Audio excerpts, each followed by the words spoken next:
sait tous, c'est pas un secret pour personne, on sait à quel point les distractions digitales ont un impact énorme au niveau de notre attention et de notre gestion du temps. Par distraction digitale, qu'est-ce que j'entends? Eh bien, j'entends évidemment toutes les pop-up annonçant l'arrivée d'un nouveau courriel, les notifications sonores qu'on pourrait recevoir sur notre téléphone.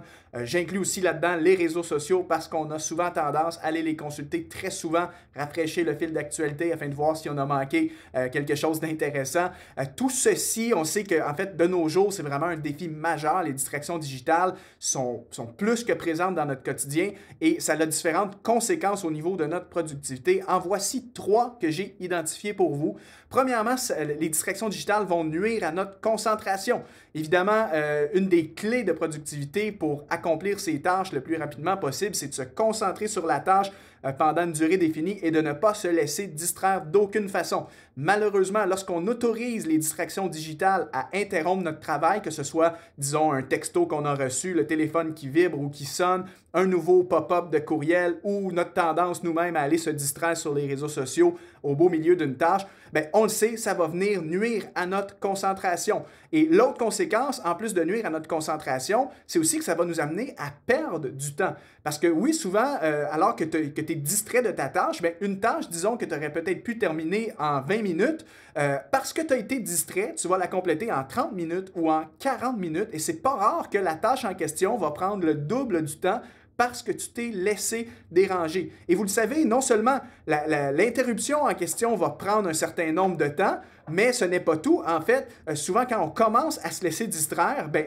c'est distraction après distraction. Donc, par exemple, je réponds à un message texte parce que j'ai entendu mon téléphone vibrer, mais en même temps, je réalise que j'avais 3 autres messages que je n'avais pas vu passer. Alors là, je me retrouve à répondre à mes messages pendant 10 minutes et la durée de l'interruption, de la distraction, elle est beaucoup plus longue. Donc, ça me fait perdre du temps. Autrement dit, ça me retarde dans la durée d'accomplissement de mes tâches et c'est contre-productif. C'est pourquoi on recommande souvent, pour avoir des bonnes pratiques d'excellence au niveau de ta gestion du temps, quand tu as une tâche à accomplir qui a une certaine importance, ferme tes distractions, sois focus et ne te laisse pas distraire par toute forme de distraction digitale qu'il pourrait y avoir dans ton quotidien.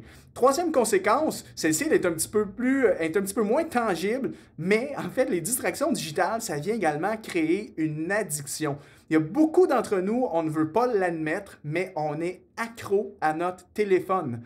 Écoutez, il a été prouvé par des études, je n'ai pas le temps de tout vous présenter ces trucs-là ici dans cette courte vidéo, mais il y a des études qui démontrent que la plupart des notifications favorisent en fait ce qu'on appelle la dopamine. Donc, autrement dit, notre cerveau génère de la dopamine lorsqu'il reçoit une notification de nouveaux messages, lorsqu'on voit des likes sur Instagram et des trucs du genre.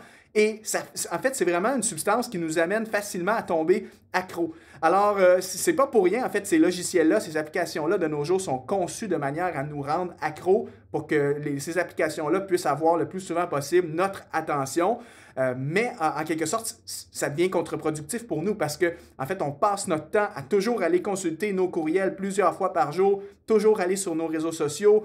Au moindre petit vibrement de notre téléphone, on arrête ce qu'on fait et on va voir tout de suite qui a bien pu nous écrire, quel message on a bien pu recevoir. Et encore une fois, ça peut devenir dangereux à long terme. Donc, en gros, si on ne prend pas de mesures intentionnelles, des mesures volontaires pour mettre un cadre à tout ça, on peut facilement saboter notre productivité par des choses aussi banales qu'un j'aime qu'on a eu sur notre publication ou un message texte de notre conjoint, notre conjointe. On n'a pas le choix. Si on veut être productif, il faut mettre des règles, il faut limiter le plus possible les distractions digitales.